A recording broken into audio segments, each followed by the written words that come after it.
All right. Welcome everybody to tonight's virtual panel discussion, International Solidarity in the Climate Crisis.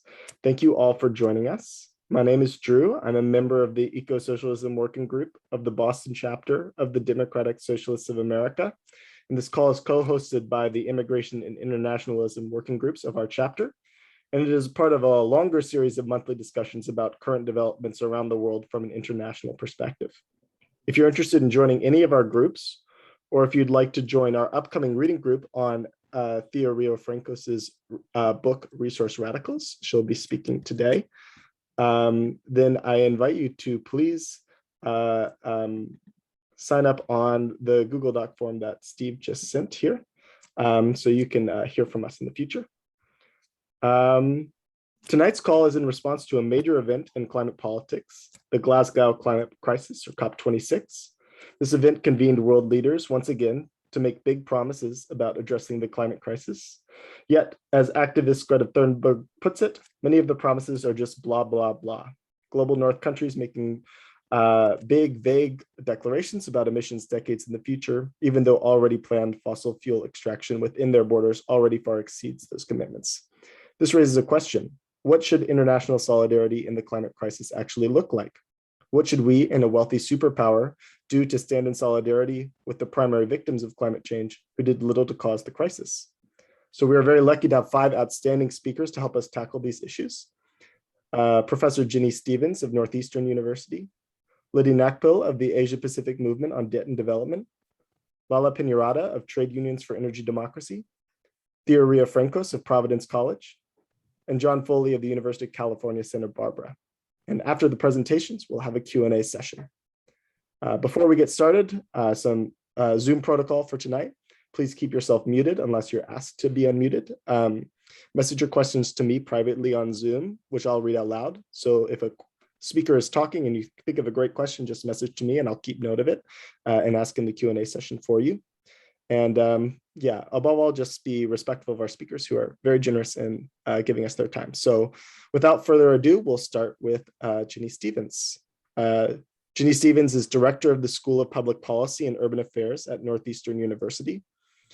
Her research, teaching, and community engagement focuses on social political aspects of renewable energy transformation, energy democracy, climate resilience, reducing fossil fuel reliance, gender diversity in energy and climate, and social, economic, and racial justice in climate and energy policy. Before coming to Northeastern, she taught at the University of Vermont, Clark University, Tufts, and MIT. Welcome, Ginny. Thank you. Great to be here. And I just got back yesterday from Glasgow.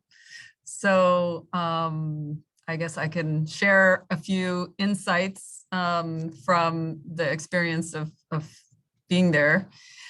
For the second week of the 2-week conference.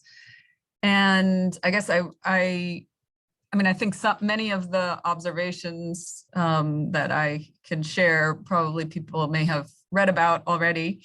But I think it was clear that this COP was even more exclusive, I think, than others, and less diverse in terms of who was able to be there and who was able to travel, and the logistics of getting there, especially during the pandemic, were even more difficult than prior. So there was definitely a sense of not all the people who represented who should be there were there. And I actually was not planning to attend, but in the week before, I got a call from this organization called the Global Council for Science and Environment, that is an organization that universities are members of, and they kind of advocate for science and social science influencing policy. And they had a delegation going, and one of their members of their delegation, the head of the board, couldn't join. So they asked me, would I be able to join? So it was a kind of a last minute trip. And I spent the time there, I think, most effectively or contributing or observing as part of the women and gender constituency. So there are multiple different constituencies of the observer civil society categories of people who are observers. And the women and gender constituency was well organized, and they met every morning at 9 a.m. to kind of share what's been going on and how we could get involved. And they also had a campaign of masks that said feminist climate justice on them, and each day was a different color, which was an effective engagement strategy. And they distributed these masks around, so a lot of people were wearing masks that said feminist climate justice on them. One of the things we did as part of that group was, pay attention to and call out and contribute to the draft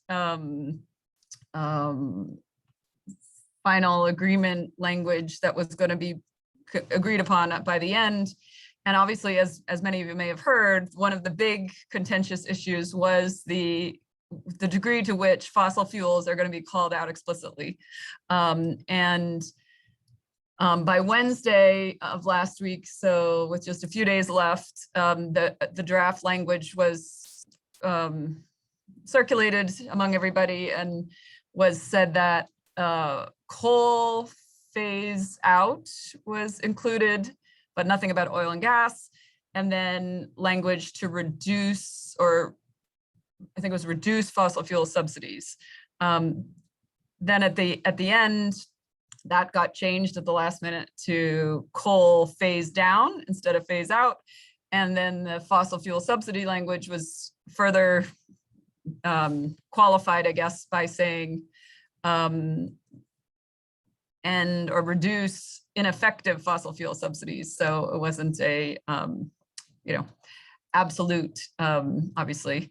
So, I think it was very obvious that the kind of decades of strategy of the polluter elite in terms of investing in climate denial and climate obstructionism, was on display in all of the in many of the sessions and even the process, and in terms of who was being listened to and who wasn't.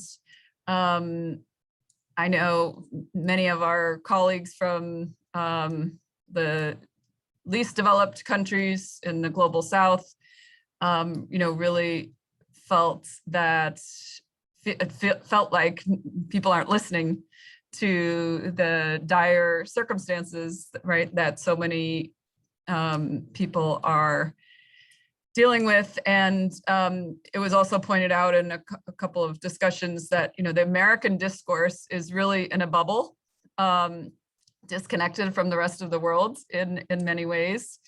And that the big powerful governments, including the United States, but the EU and the UK, and Australia, obviously, is really mouthing the words of the fossil fuel industry and really, promoting the non-transformative approaches, right? That a lot of technological discussion, and also the whole idea of net zero was big promoted, which doesn't include anything. It erases responsibility. It doesn't include anything about equity and social justice and distribution. So that is another approach of these non-transformative narratives and solutions that are slowing us down, I guess. And I on Thursday, I was participating in a panel focused on understanding networks of climate obstructionism, which was a great discussion, kind of reviewing and discussing all of the different narratives of delay and the networks and strategies for delay that are,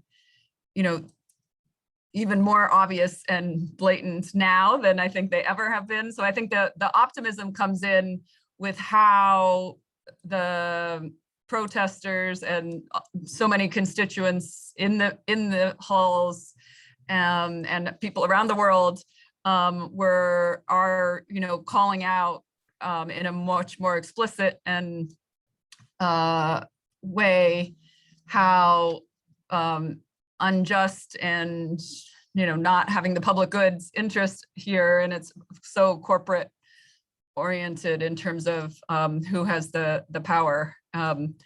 So I know that the other thing I'll just mention quickly, and I haven't been keeping track of the time, but I'll pass it along to the next speaker.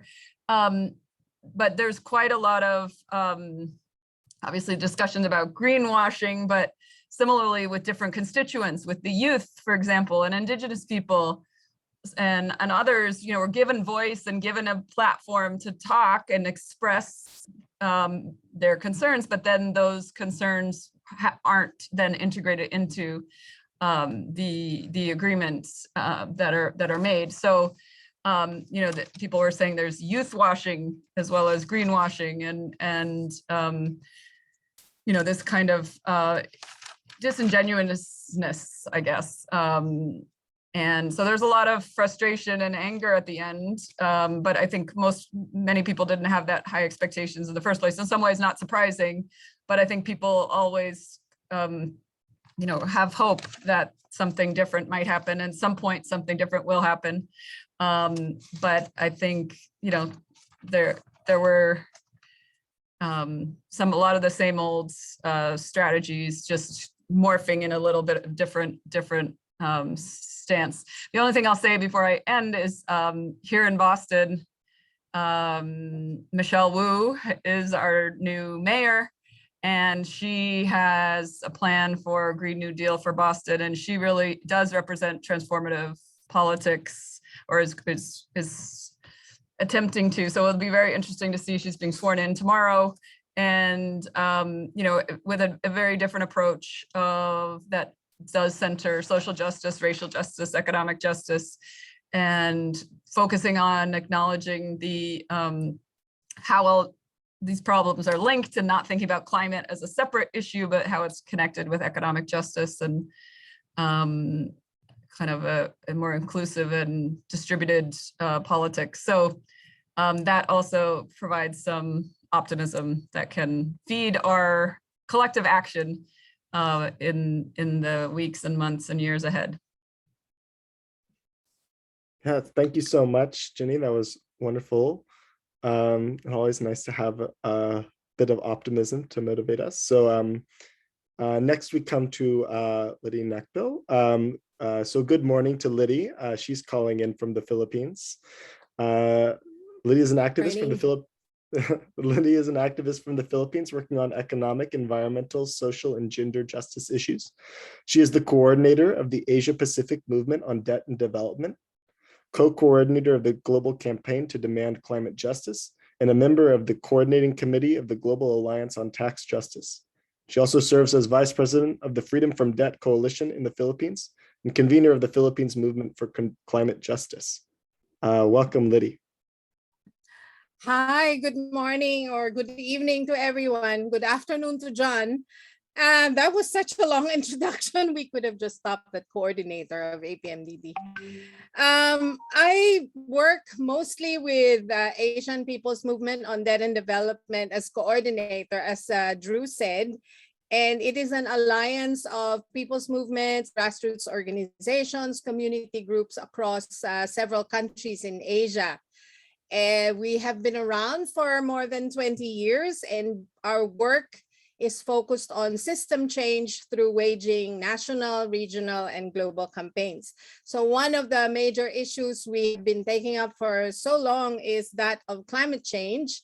And as I was mentioning to others before this event started, this is the first time that we did not bring a delegation of Asian leaders of movements to a COP for the first time in 14 years.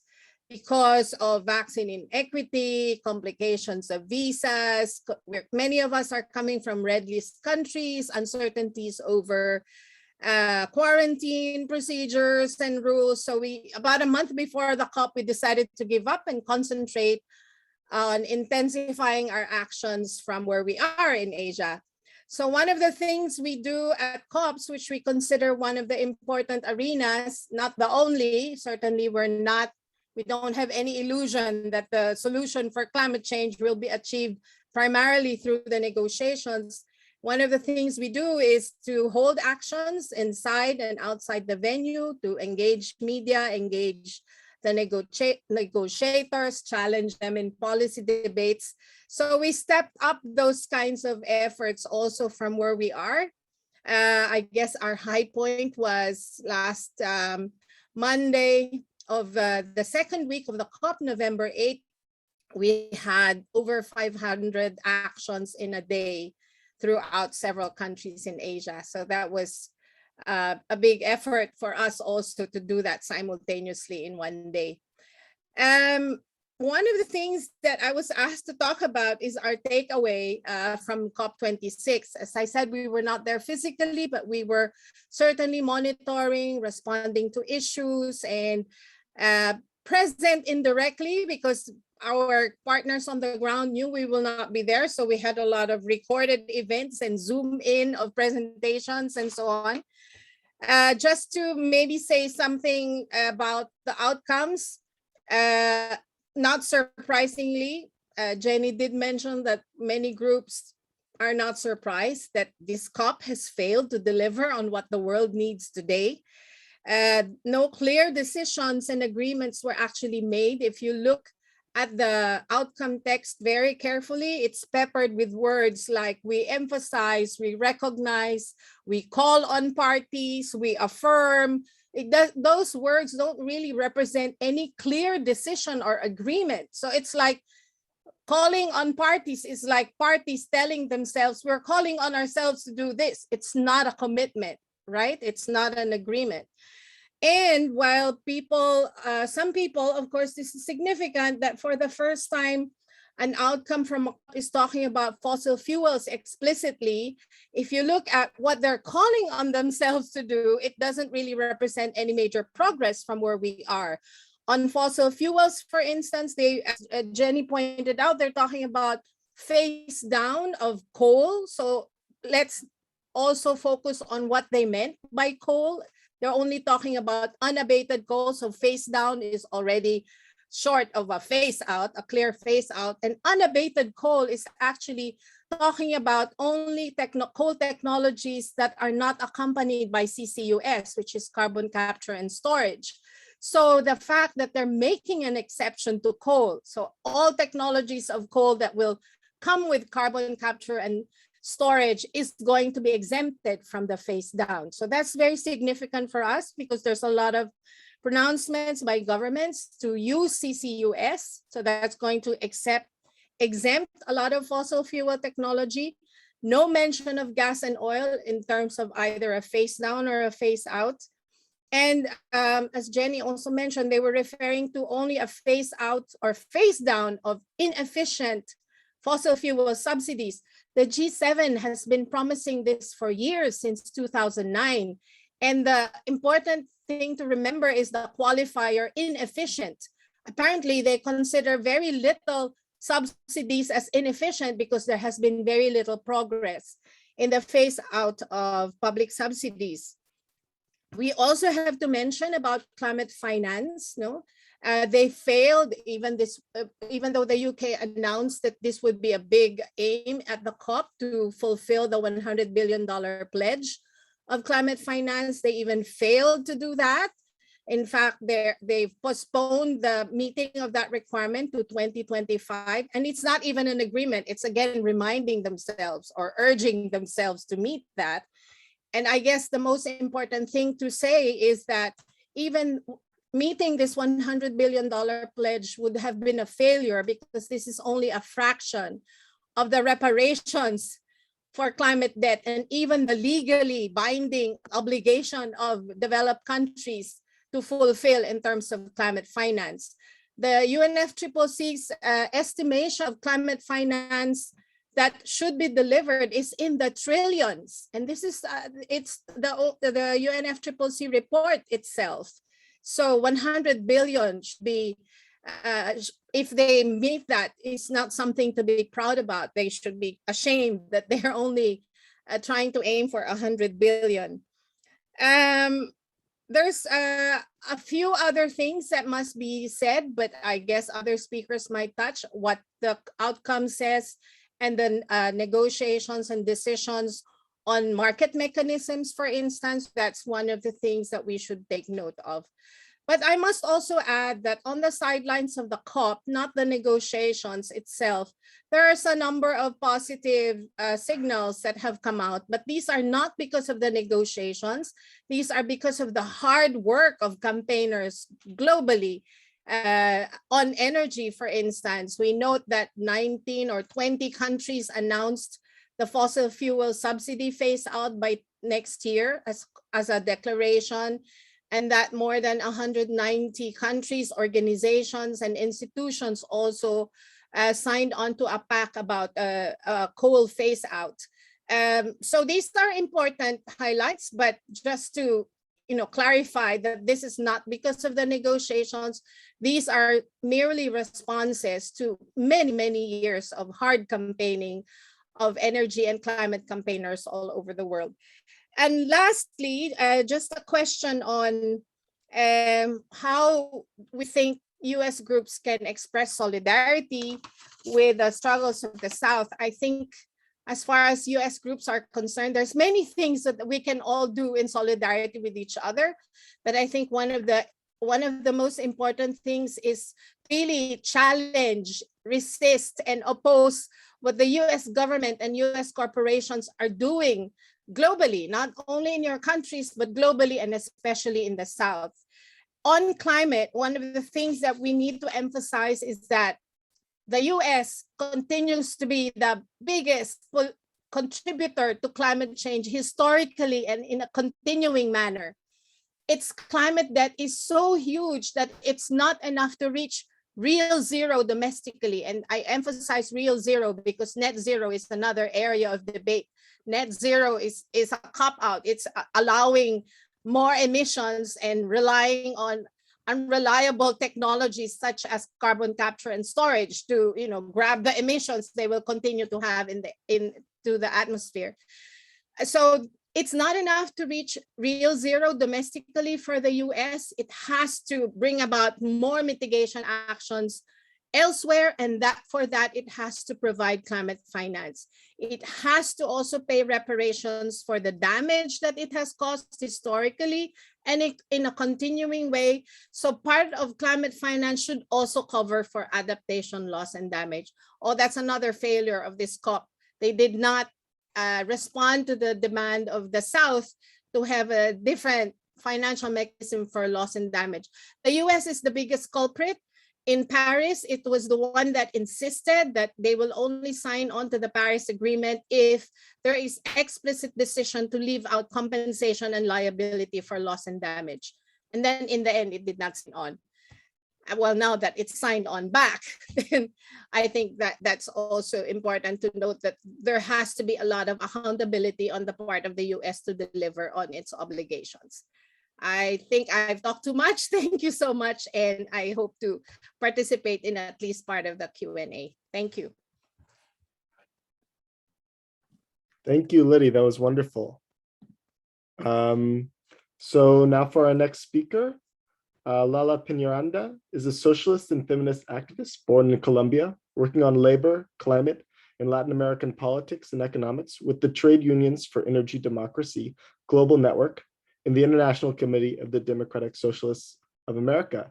Lala is calling in from Rio, so another international call. Welcome, Lala. Hey, everyone. I am going to share my screen. So if you could give me the permission, please, to do that. Oh, okay. Yeah, it's disabled.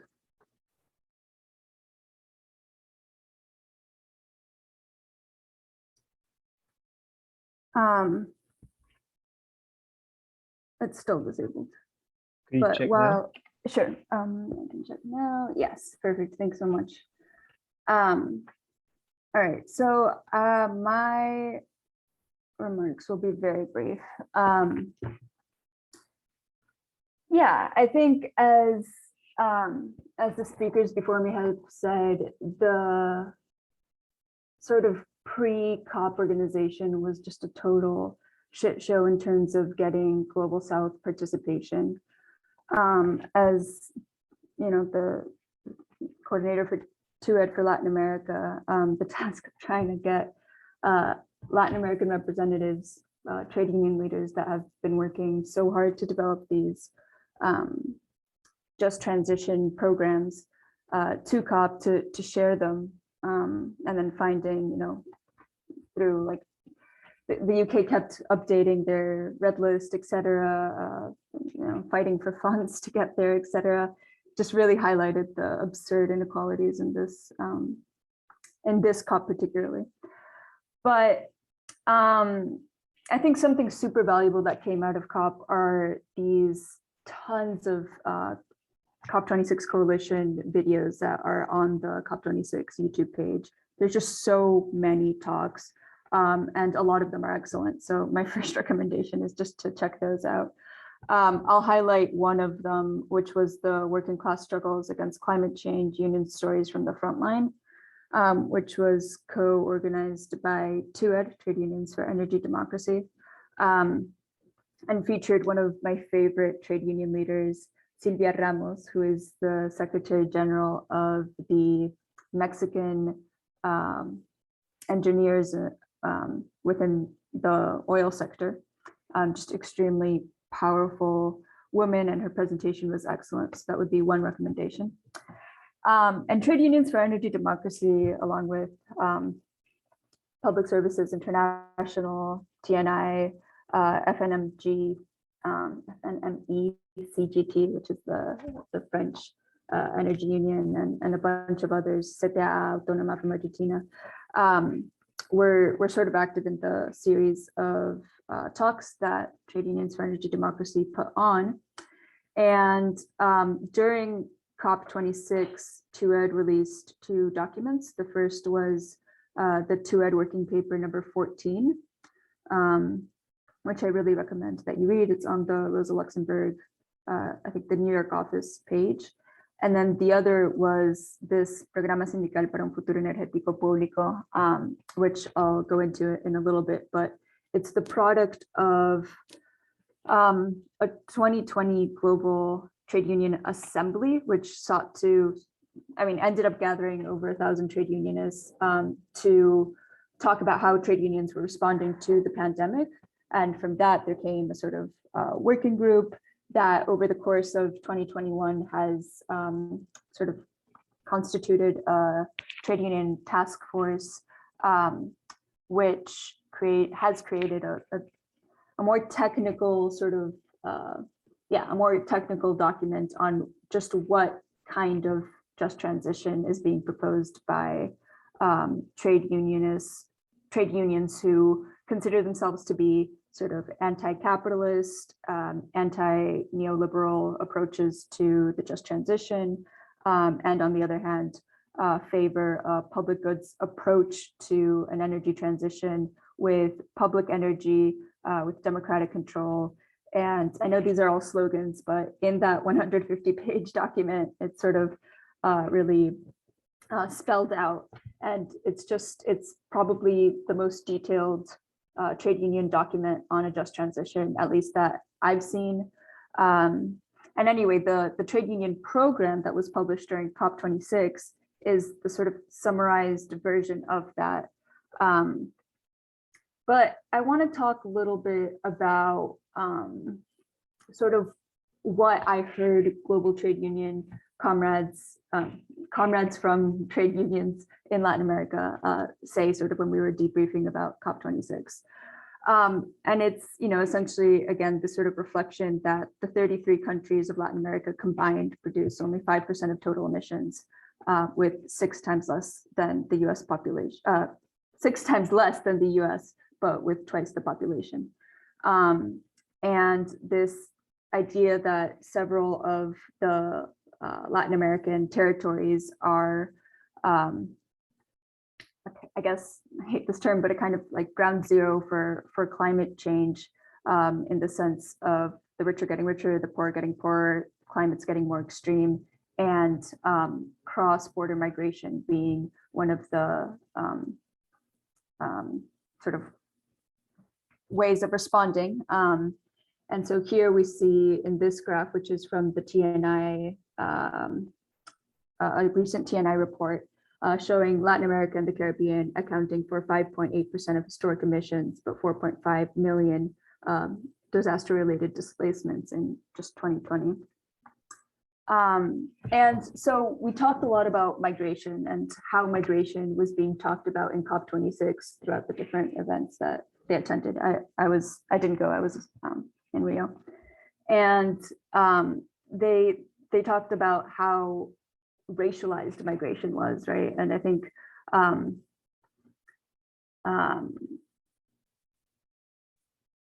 Assad from The War and Want has talked about this like extremely potently, saying that, you know, what you hear is act on climate change, because if you don't, there's going to be all these Black and brown people coming, it's going to be terrible.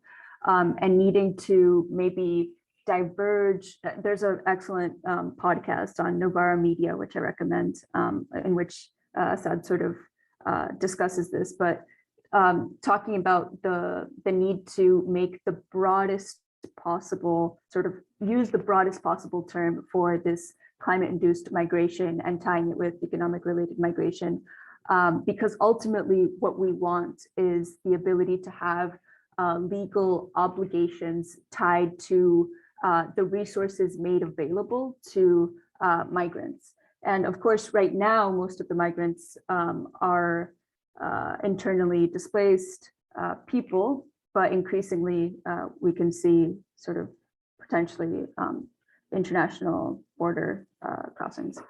And I think that this focus on tying it to legally binding obligations to put resources sort of begs the question of what states, what kind of states, what nature of a state can respond to massive internal displacement. And of course, I think it was also Assad who mentioned that during the pandemic, 80% of resources made available from the global north to the global south of support for whatever pandemic related responses were conditional loans, right? Meaning, of course, that very soon we're going to see, as soon as the pandemic is over, and this is written into those loans, a new wave of austerity measures, and that's sort of before we even have augmented or aggravated climate-related disasters. So we're removing the public infrastructure that we need from the global south before the worst of it has even hit. So the kinds of demands that we have to make to our own states, in my case, to the Colombian states, but also to global north states that are most responsible for these emissions, can only really come from popular mobilization and trade unions being a part of that. And I'll try to wrap up very quickly, but the other thing that I heard comrades say was about how, of course, like military emissions aren't calculated within the targeted emissions or are voluntary. But what I heard was how militarized the responses have been overall to climate change, and how this is a concern among global south unions, especially unions that have been heavily persecuted, like the trade union movement in Colombia. But I will just summarize by essentially recommending, again, this TNI document called Global Climate Wall, which talks essentially about this global trend of the countries most responsible for the climate crisis spending more on arming their borders to keep migrants out than on tackling the crisis that forces people from their homes in the first place. And they sort of do a breakdown of the highest emitting countries and the correlation with the highest, of course, military spending. But that the 7 highest emitters are responsible for 48% of the world's historic greenhouse gas emissions, collectively spent at least twice as much on border and immigration enforcement than on climate finance between 2013 and 2018. And so for Latin America, this means particularly looking at the US-Mexico border, but increasingly also all the borders that have been outsourced to the rest of Central and Latin America. And of course, there's a lot of profit to be made in this border securitization. This is something that we know.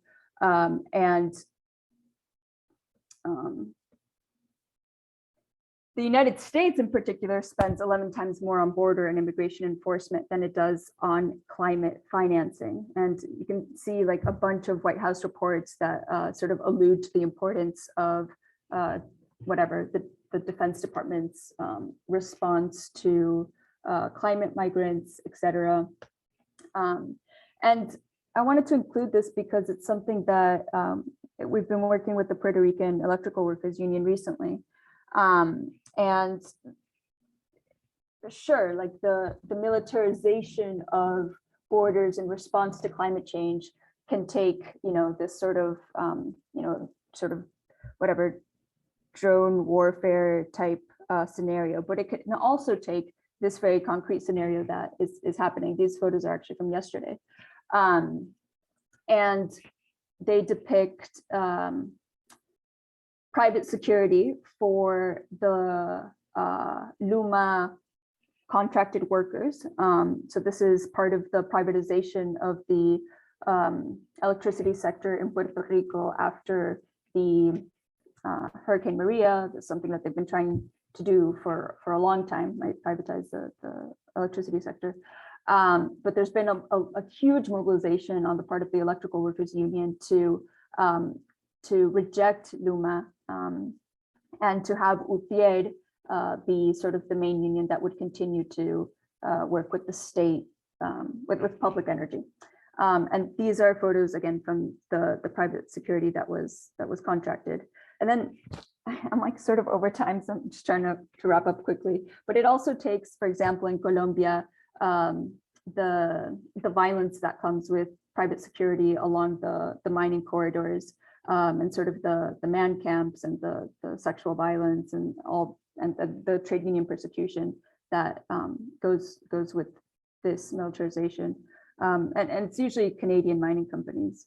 And then this was of a friend actually who's studying the Israeli army's greenwashing. And of course, this has on the one hand nothing to do with Latin America, but on the other hand, everything to do with Latin America, as time and time Latin American military expansions follow the example of Israel. And I think when we look at a world that is on the one hand sort of militarized and securitized, but also environmentally conscious, you get this condensation, right, of the IDF being the most vegan army in the world with over 10,000 vegan soldiers, etc., with forestation covering up the Palestinian villages that have been destroyed.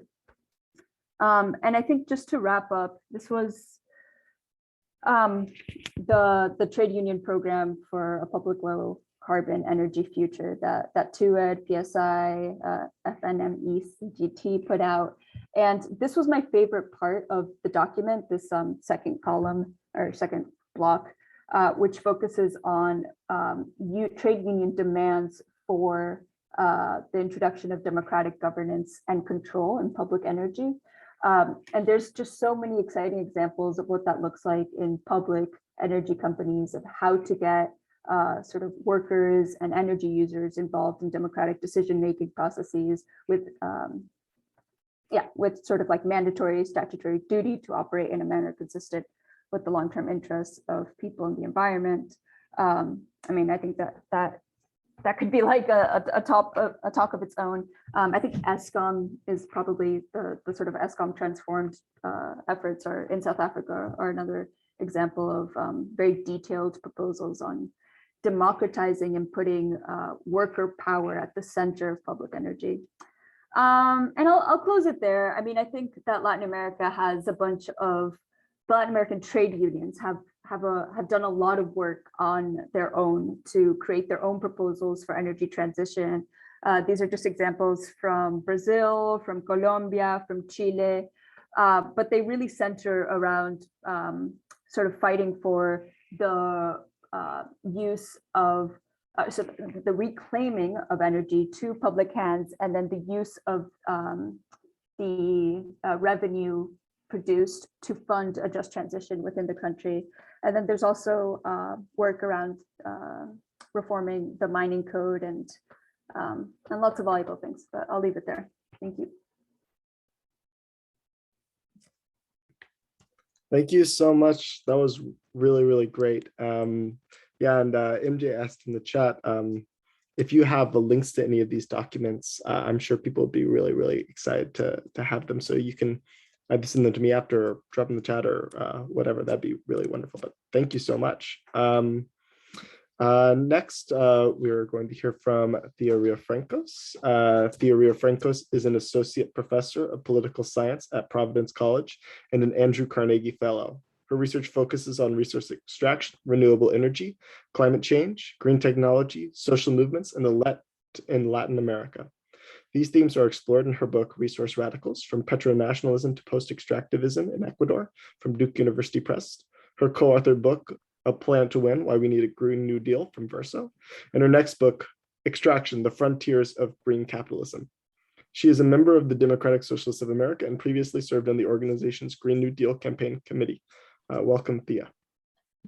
Thank you so much. There's so much to say on this topic, and fortunately for you all, I'm not a COP26 expert, because we've heard I feel like it's almost an overwhelming amount of wonderful and also angering information that we've heard so far from the first two panels about COP26, and then I think Lala kind of transitioned us, or kind of maybe was a good bridge between COP26, the failures of it, but also the amazing assembly work and people's movement work around it, to the kind of energy transition and how that's playing out on the ground in Latin America, and also through international solidarity work between trade unions across the world. So I'm going to kind of continue with that shift in our conversation towards how the energy transition is playing out now. And I think the first thing that I want to say is that there is an energy transition. I mean, I don't even want to put quotes around it. There are increasing, investments in the renewable energy markets. There's increasing development and deployment of so-called green technologies. So there's an energy transition of some sort overway. I think, again, the first two panelists made it abundantly clear how insufficiently rapid, just, and equitable that energy transition is. But I think what that also makes clear is not just the failures of COP, which are manifold, but also the fact that fossil capitalism is not the only opponent or the only force that socialists need to contend with, right? The other force, and sometimes they even work together, but sometimes they are distinct, is this kind of force that we might call green capitalism, which is not to greenwash capitalism. That's not what I mean by that phrase, but merely to say that green technological, green energy, and green infrastructure sectors of the economy are new sites of capital accumulation, new and growing sites of capital accumulation. But also, maybe more importantly for our political work, is that the sort of dictates of capitalism, which despite important changes in substance and in certain ways, capitalism evolves over its 500 years of existence. The basics of private property and wage exploitation, and also racial capitalism and imperialism have not changed, right? So those are the basic principles that are guiding the energy transition. And so, to summarize this first point, green capitalism for me is the force that socialists need to contend with alongside, resisting fossil capitalism. But the difference with green capitalism is the terrain is a bit more complicated. Like, we're not saying no to the energy transition in the same way that we might say no to fossil capitalism. We're saying, yes, we want an energy transition, but we want it under non-capitalist terms, right? Or at least under terms that transition us from capitalism to a more humane, just, and sustainable social system, right? So that's where Lala's talk and or comments and mine intersect. Lala showed like how trade unionists are fighting for a democratic, public sector centered energy transition. And what I'm going to do is kind of zoom out towards the supply chains of green technologies and green infrastructures. And so, in addition to the fact that green capitalism or capitalism, itself is the way that the energy transition is currently being organized around the world, another important fact about this energy transition is it is very materials, specifically mining and minerals intensive, right? So the International Energy Agency, which I have 1,000 problems with as an entity, but I'm going to put those aside for a moment because I want to quote one thing that I say that I think is useful, which is that the energy transition or one way to look at the energy transition is that it's a transition from a fuel intensive to a materials intensive energy system. What that means is that instead of getting our fuels out of the ground, right, coal and gas and oil, we are getting our fuel, so to speak, from the sun and the wind, in theory, at least that's what we're moving towards.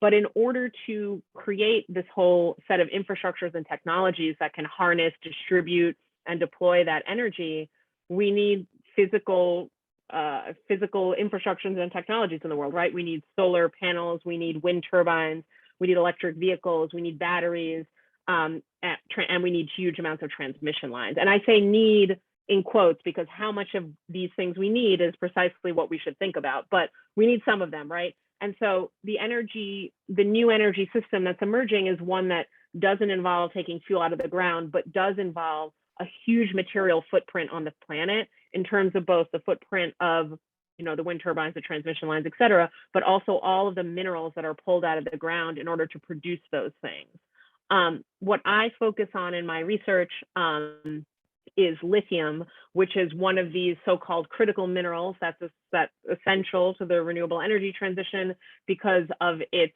thus far non-substitutable role in lithium batteries. These batteries do two main things in our energy system. One is they store energy on grids. So they have a storage function that is important because solar and wind are intermittent and variable energy sources. So you need a way to hold on to them while the sun is not shining and the wind's not blowing.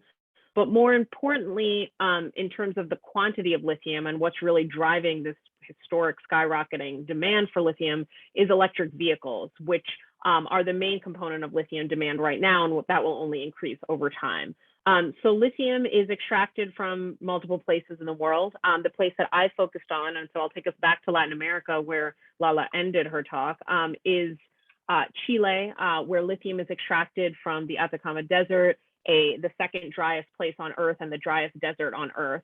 And I won't get into too much granularity unless there's a question about it and for later, but the way in which lithium is extracted and processed on the site, at the sites of extraction, is very water intensive, right? And so this is basically something that is exacerbating water scarcity in an environment that is already water stressed. It's a desert, but that water stress is intensified, of course, by climate change and also by the coexistence of other extractive sectors like copper, which use a ton of fresh water for processing. I'll note our new green clean economy requires a huge amount of copper as well, right? Because all of the wiring for electrification is copper. So I'm just giving you a little taste. I mean, I could go into each of these things in more detail. We could talk about nickel, we could talk about cobalt, we could talk about rare earths. But the bottom line is that as currently designed, the renewable energy transition is extremely mining intensive, one. Two, extractive zones, which is what I'm calling places where resources are extracted, are concentrated in the global south. They are often called by activists in those places sacrifice zones because ecosystems are destroyed, indigenous peoples are dispossessed, peasants are also dispossessed, workers are often hyper-exploited. And so they're places with a huge amount of social and environmental impact because of resource extraction. I want to note, just to put a little twist in the sort of framing of this panel, but I think that folks and comrades will be open to, is that these minerals, or any minerals, but these minerals in particular, the ones that are needed for the energy transition, are not just extracted in the global south. And that is more and more the case. And what I mean by that is that, though historically, due to the sort of structure of imperialism and racial capitalism, the most toxic extractive sectors of our economy are cited in the global South. There are some important exceptions to that, like, you know, the US fracking boom and stuff, but overall that is the case. What's interesting now, and this is something I'm discovering through my research, is that the US government, starting with Trump, but continuing under Biden, and also the European Union, are really intent in what they call onshoring critical minerals, meaning in plain English that it's important to the US government and the European Union and European governments to domesticate or to onshore, to bring within their borders a lot of this mining, because they are worried about geopolitical tensions. They are obviously hostile and hawkish towards China, who they perceive as dominating the supply chains for green technologies. There's a whole host of reasons, but the upshot is that more and more of this mining is being encouraged in the global north, right? Which kind of is a little confusing, because we're perhaps used to, you know, as folks that think about climate justice and environmental justice on an international scale, we're used to it being the case that the most extractive and toxic sectors are outside of the borders, let's say the US or Europe. But that may be less and less the case as it becomes important to these political elites to have more territorial control over these sectors, right? And so that's interesting as a shift in capitalism and in global politics and political economy, but it also sort of opens up interesting possibilities for solidarity and organizing across borders, right? Because if indigenous communities and other disadvantaged communities within the US are being subjected to lithium mining, let's say, which is happening, or is primed to happen, is in the early stages of happening, and they might have sort of views and impacts and experiences that are in common with people in Chile that are affected by this. Like, what does it look like when these extractive sectors are not only being cited in the global South, but they still are disproportionately there, but they are also affecting usually and almost always marginalized communities within the global North, right? In this case, I was recently in Nevada conducting field work, and there are multiple indigenous tribes and reservations that are going to be directly affected if it moves forward by a couple of major lithium projects, right? And so what does their potential solidarity and kind of shared activism look like with, again, communities in Chile or communities in Portugal that are also being subjected to a new wave of lithium mining, right? So it's the supply chains are doing interesting things right now, which I know that we know from the news, but it's not just like the sort of disruption of logistics and the way that supply chains are responding to the pandemic and to economic shutdowns. It's also intentional moves by governments to quote unquote deglobalize and have more and more of these strategic minerals extracted within their borders, which just changes the map of extraction slightly, but it doesn't change the basic fact that extraction tends to be imposed on communities that are the most marginalized ethnically, racially, and economically, right? So that basic inequality remains. It just, the geographies of it are shifting in ways that I personally find interesting, and also that open up new possibilities for solidarity. Let me just end on a few final points. I know I've just kind of said a lot of provocative claims that I haven't fully substantiated, but I'm probably already over my 7 minutes, and we were supposed to only speak that amount of time. So let me kind of move us into a few other ideas that I have, or sort of hypotheses or proposals around like what global solidarity looks like in this context. One thing that I want to note, and I kind of flagged this earlier, but I want to say it more explicitly now, is that you can read 100 projections for what quantity of minerals is needed in order to have like a fully electrified transportation system, or in order to have all the wind turbines that are needed, or solar panels, right? All of the World Bank, the International Energy Agency, other entities, I'm forgetting, Bloomberg, like all of these groups say like we need X amount of lithium or X amount of copper over this many years, right? And what I want kind of folks to think about is that there's no like natural level of demand for these minerals, right? There's no given level of demand for these minerals. The amount of minerals that societies need is dictated by the ways that goods are produced and consumed. In other words, by the prevailing social and economic system, right? And there are ways to transition, just like Lala's talk, like there are ways to do an energy transition that is publicly owned and worker operated and democratically managed. There are also ways to do an energy transition that uses much less mining right? But that means thinking about the way that we design, and I mean that in a pretty literal sense, our energy and transportation systems. Like we happen to, it's not, I say happen, you know, it's not a coincidence. We in the US have an energy and transportation system that is extremely resource intensive. It is privatized, it's individualized, it's very skewed by class, you know, whatever you can buy, you know, whatever you can afford, you can buy.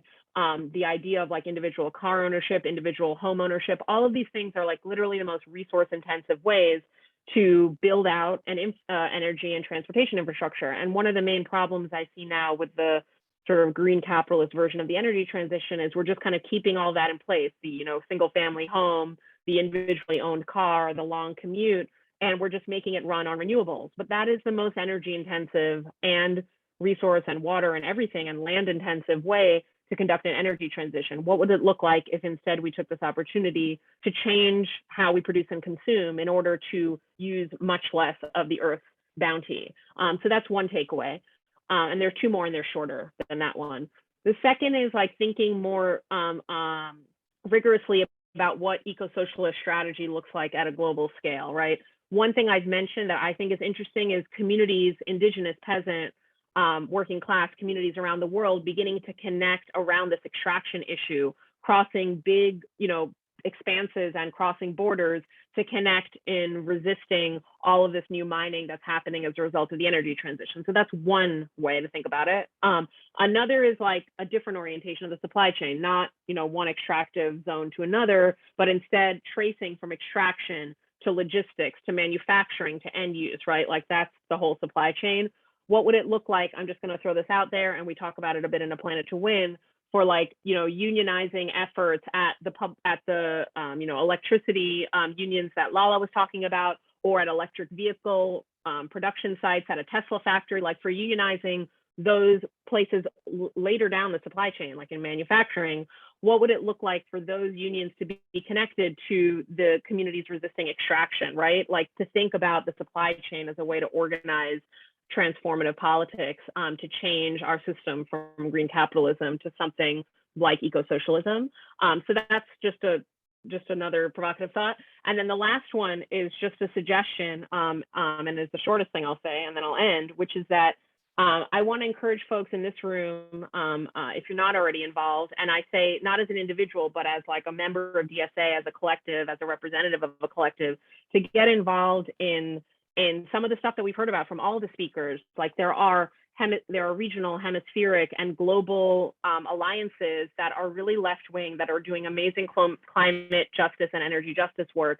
And you will be surprised at how many eco-socialist comrades you have around the world. Like the viewpoint that we might have in this room that feels a little like weird in US society is actually like, I don't know, it's more like you talk to climate activists and environmental activists elsewhere in the world, especially, but not only in the global South, and people have the criticism of capitalism. They have the analysis of racial capitalism and imperialism. And it's honestly like, as depressing as the COP stuff is, it's really enlivening, I think, to connect across borders, because you realize that there is like an eco-socialist struggle out there.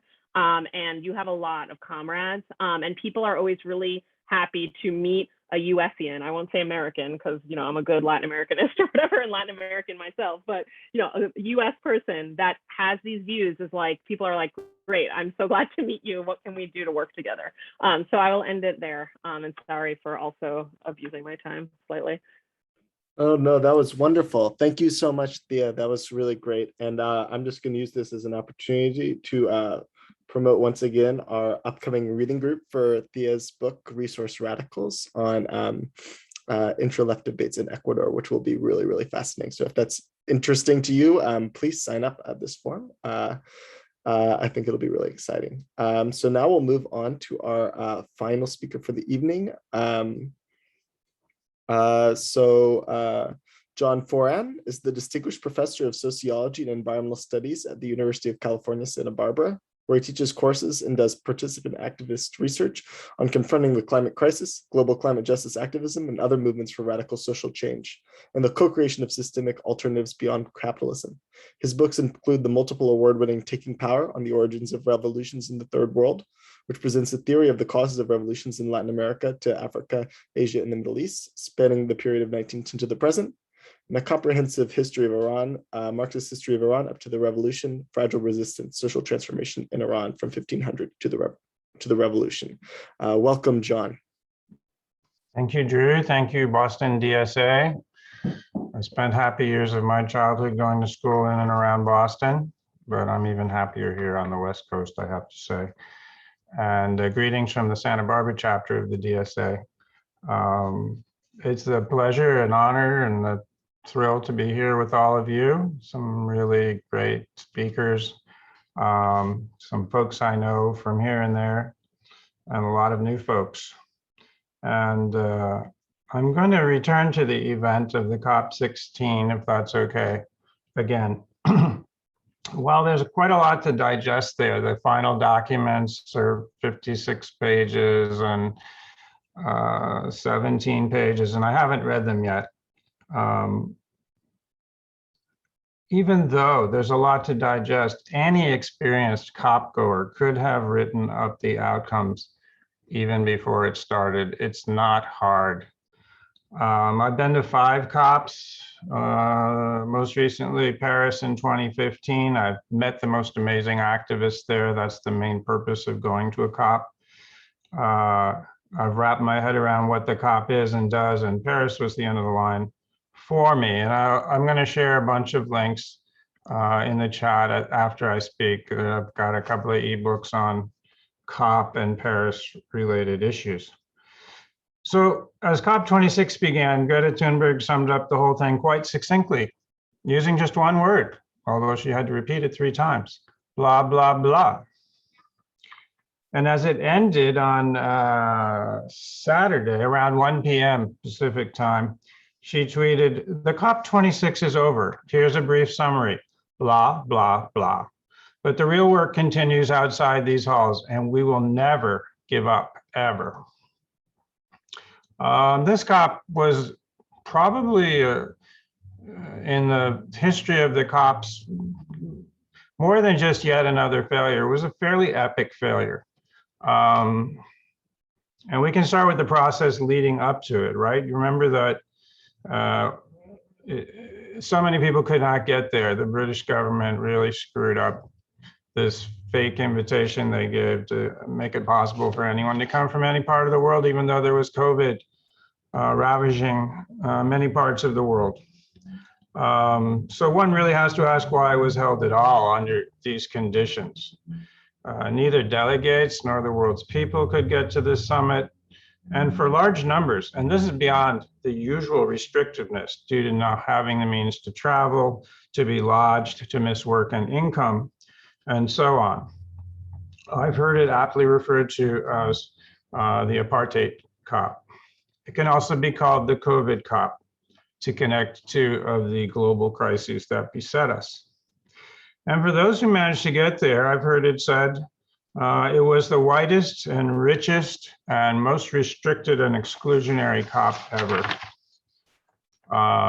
Asad Rehman, who's been mentioned, a hero of climate justice struggles at and around the COP, called it the shabbiest organizing he's seen in 15 years of attending these conferences. The opening plenary, the good thing is that you can follow a COP now without going there. And with Zoom and with even the global climate justice movement using Zoom, it was really possible to get into a lot of spaces without taking the plane to go to yet another COP. I'm told at the opening plenary, I haven't seen it yet, Antigua made a very inspiring opening statement. What I have seen is Nicaragua's opening statement, and here I'm bracketing for a moment the dismal situation in that country, most recently in last Sunday's elections. But according to the excellent Third World Network's daily update, it said Nicaragua said that the root of the climate problem is driven by the large capitalist economies through the destructive models of production and consumption. It added that it is imperative that countries of the world adopt a model of civilization that defends Mother Earth, and where nature and human beings are a totality, and the totality of Mother Earth to replace the anthropocentric model which subjects nature at the service of humans. Concrete results from the COP26 must be based on the CBDR common but differentiated responsibilities principle. And it insisted that illegal unilateral coercive measures must cease immediately. And that's something that happens at every COP, going back probably forever, where to get the agreement such as it is at the end, a lot of promises are made to countries that it's not in their interest to go along with it. This happened in Copenhagen for sure. Also, finally, Nicaragua emphasized that loss and damage must be raised to equal importance as mitigation and adaptation. The commodification of Mother Earth must be avoided through the so-called cooperative approaches of Article 6, which include all of the non-cooperative approaches like carbon markets and markets in general. And so on all these measures, the COP was yet another fail. The elephants in the room are US, China, first and foremost.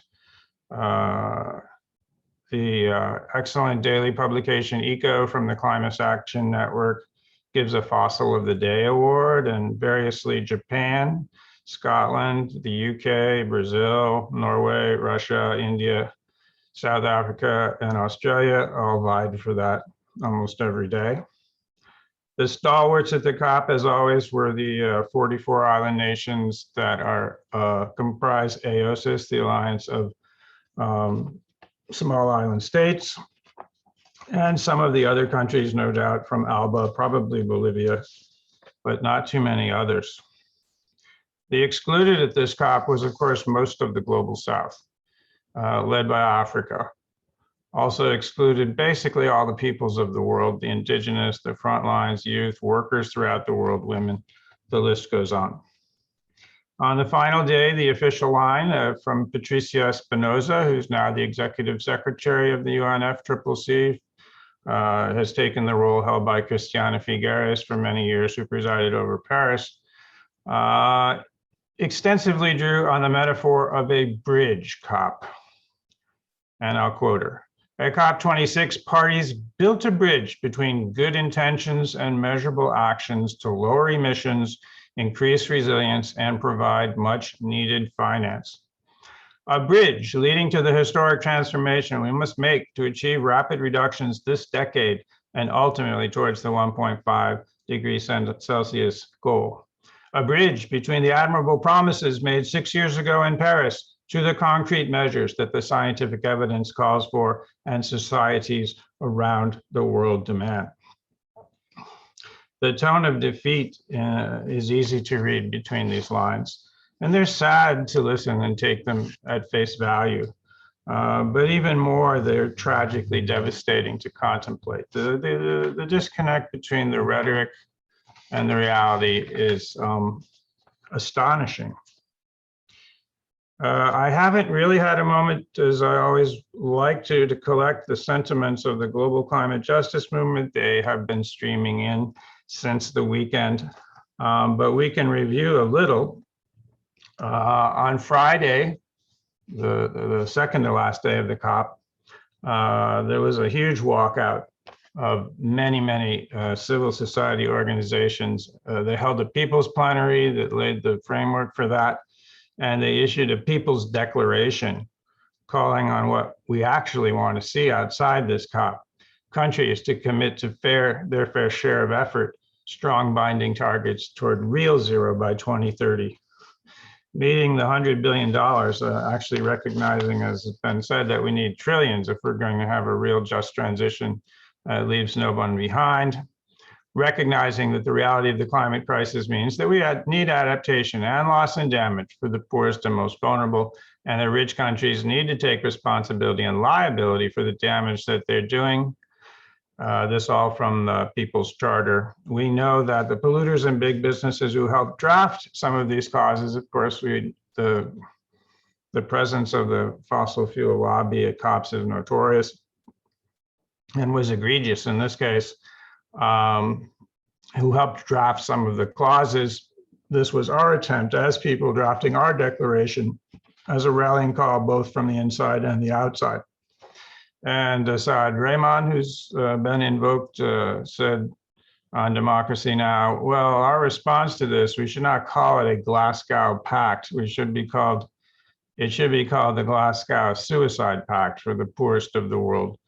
They're ramming through so many loopholes that it makes a mockery of these climate negotiations.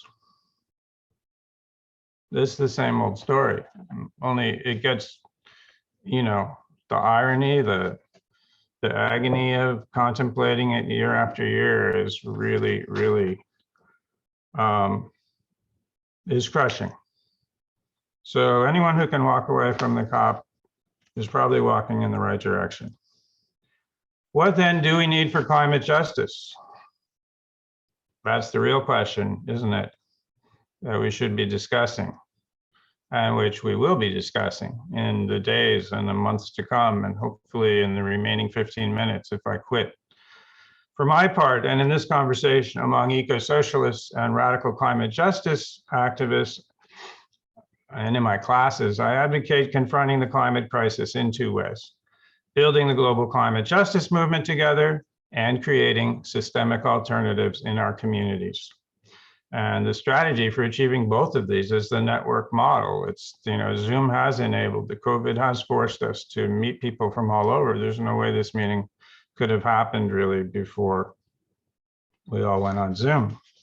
Finally, the vision that I have, what I call it, is intersectional eco-socialism, one which is inclusive of all folks in, let's say, the 90%, all races and ethnicities, all gender identities, and is multi-generational, flexible, open, and vibrant. May that be the future of the DSA and its eco-socialist working group. Thank you. Thank you so much, John, and thank you to all of our speakers. This was really, really great. Really wonderful to hear all of you. So we now come to the Q&A part of our call.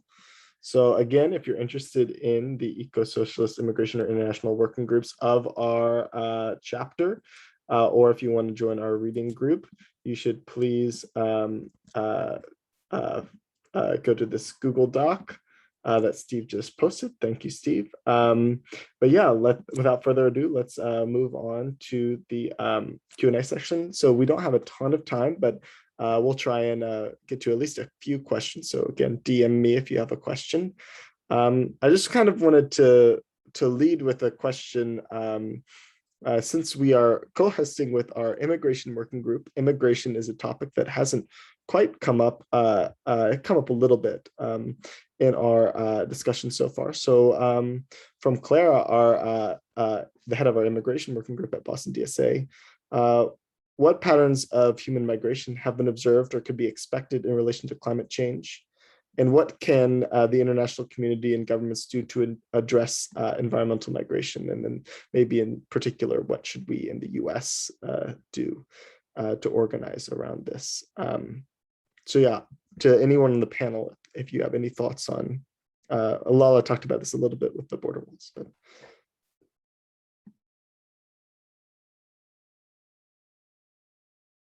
Maybe after Lala, I can say something a bit about what's happening in the South in terms of migration and climate.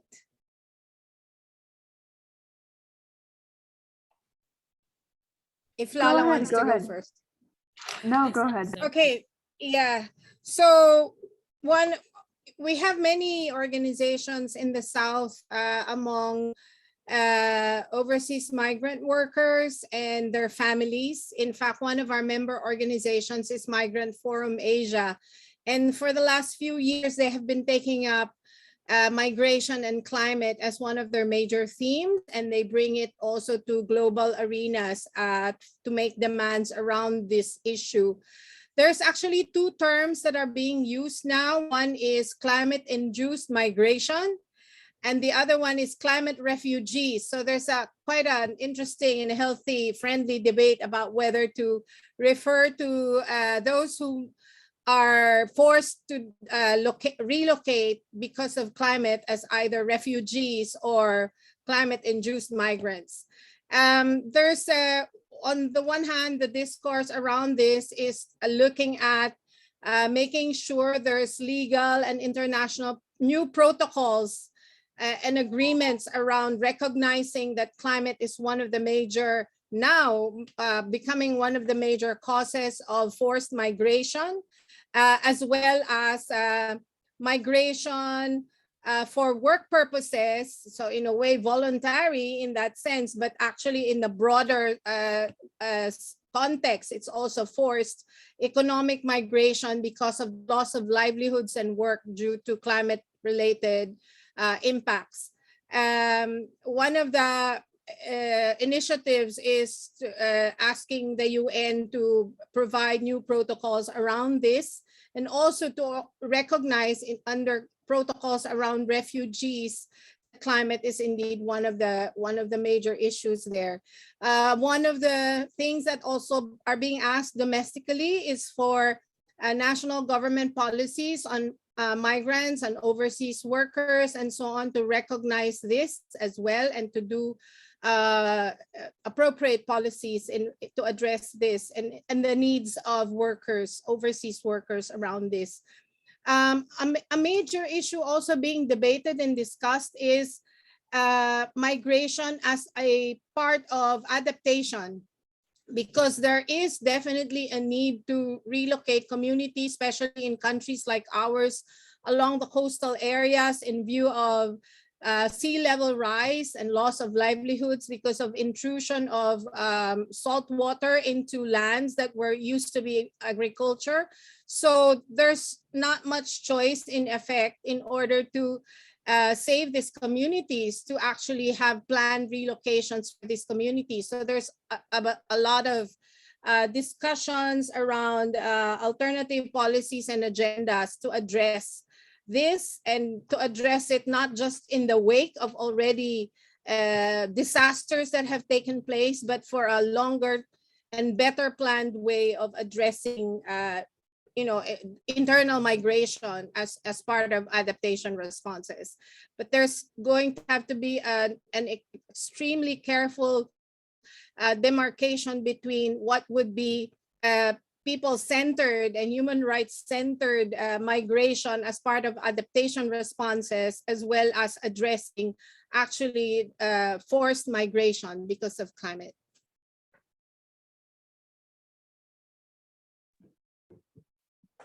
Thank you, Liddy. That was great. Maybe in the interest of time, there's one question I think we really wanted to ask, which is a bit of a strategy question, which is the US left has so far mobilized primarily around domestic social democracy, so things like Medicare for all or the Green New Deal, and framing its campaigns around being a material benefit for people in the US. However, as we've heard from so many of our speakers, it is impossible to imagine solving the environmental crisis without something like a massive amount of wealth transfer from the US to the global South, something like climate reparations. And as Diaz talked about, cutting our exorbitant resource use and thinking about how we might be able to make the case for that. So how should we campaign for something like this? We need to do something like this, but how do we win that? How do we organize for that? It's sort of a different kind of campaign maybe than what the sort of resurgent young left has been doing.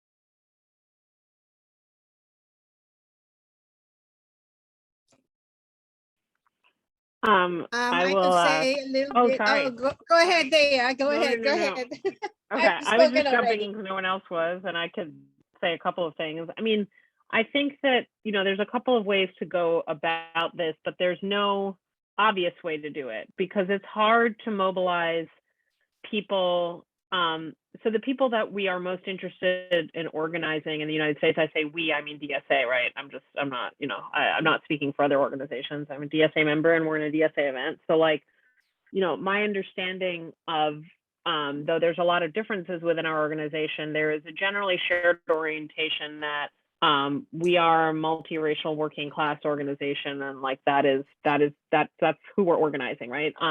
That doesn't mean it's the only group or social class that we're organizing, but it is definitely the primary one, based on a kind of theory of power, a theory of change, in which working class militancy is really key to that, right? And so, I think we have to kind of think about the moment that we are living through and what most working class people, including the people in this room, are experiencing. It is just a really brutal moment in so many ways, some of which we've heard about today, some of which we have not talked about today, but people are, as we know, struggling to make ends meet. People are very discontent with the political system.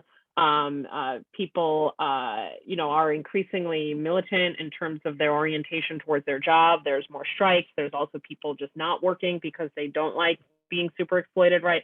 So that's the kind of terrain in the U.S. right now. And I think it's a challenging but absolutely necessary question to ask of like, how do you organize working class people in the U.S. into international solidarity when those people, mostly rightly, do not feel like they benefit from US affluence? Now, they do in certain ways, and that's a very complicated conversation. But if we believe that there is exploitation and we believe that capitalism is the prevailing system, then we also believe that working class people are exploited, right? And that is the case within the United States. And so I think it's again challenging, but absolutely necessary to go to people who are marginalized and exploited within the US and say, we want to involve you in a movement of international solidarity. I would love to hear what other people have to say about that, but I do want to set that up as the challenge, because I think sometimes for people already, and I speak to the people in the US in the room or from the US or whatever it is, like for people that are already involved in international solidarity work, whether around climate, whether around, migration, whatever the topic is, it is sometimes we skip over the key strategic question that Drew is asking, or what I take to be a key strategic question, which is that, we need to think through a political strategy and political program in which working class people in the US can see themselves in international terms, right? I don't think personally, and maybe we disagree on the panel, that the way to go is to show up at the doorstep of a person that's working class or poor in the US and say, you have benefited from US imperialism. Like, what are you going to do about it? How are you going to give up all of the abundance that you have so that we can have redistribution to the global South? I mean, if that's our prevailing theory of change, you're just not going to win over folks to it. And I also don't think it's factually correct that people in a deep, real sense of deep material security, benefit from US imperialism. If we think that, then I think that's just hard to square with an analysis of capitalism and class exploitation. So we can certainly think, just like Du Bois outlined in Reconstruction, that there are wages of whiteness. We can think there are wages of US-ness, right? That US people do have either a psychic or marginal economic benefit from imperialism. But we also kind of have to think, I think, again, that there is some underlying solidarity, there's some underlying material shared stakes to the suffering that people have in the United States and the suffering abroad. Not that it's the same, it's deeply asymmetric, as all of our panelists have made clear, but I just think it's hard to organize people into you need to give up what little precarious existence you have so that people in the global South can prosper. I think it needs to be oriented towards a global ruling class, to the way that national divisions and borders harm everybody, and to organizing people into a sense of shared interest with people beyond their borders, rather than assuming that every person you're trying to organize is affluent and is one of the main beneficiaries from imperialism, which I don't think is the case. But I know this is controversial and it's tricky and whatever, but I do think there is sometimes a liberal tendency in international solidarity politics that's the global North, people that were organized in the global North need to feel charitable towards people in the global South. I think it's more about helping people understand their shared interests, even if there's inequality within, among working class people across borders, that overall there's a shared interest of US working class people to overthrow capitalism, just like there is on the other side of those borders. So that was long-winded, but those are my rambling thoughts on that complicated question. I'd like to add something to that. First of all, I think, speaking for many movements in the global South, we're not asking the working class and the marginalized peoples in the North to give up anything for us. I think how we need to approach this is when we're demanding reparations and we're asking the working class and marginalized groups in the North, is that we need to demand reparations for all of us, right? It's not just reparations for the South, it's also reparations for the working class and the marginalized peoples in the North, because what we're asking, or who we're asking reparations from, is from the elites, the ruling classes, the corporations, the governments of the North. We're not asking that from the working class in the North to give that to us. So I think we should approach it as a common struggle rather than just a struggle for international solidarity. It is a common struggle that all of the marginalized peoples and classes worldwide have to do together. And so when we address, as I have in several occasions, working class people, indigenous people in the US and other marginalized groups, we need to say it as a common struggle and a common demand for all of us. And we need to be very clear about who we're targeting in the North.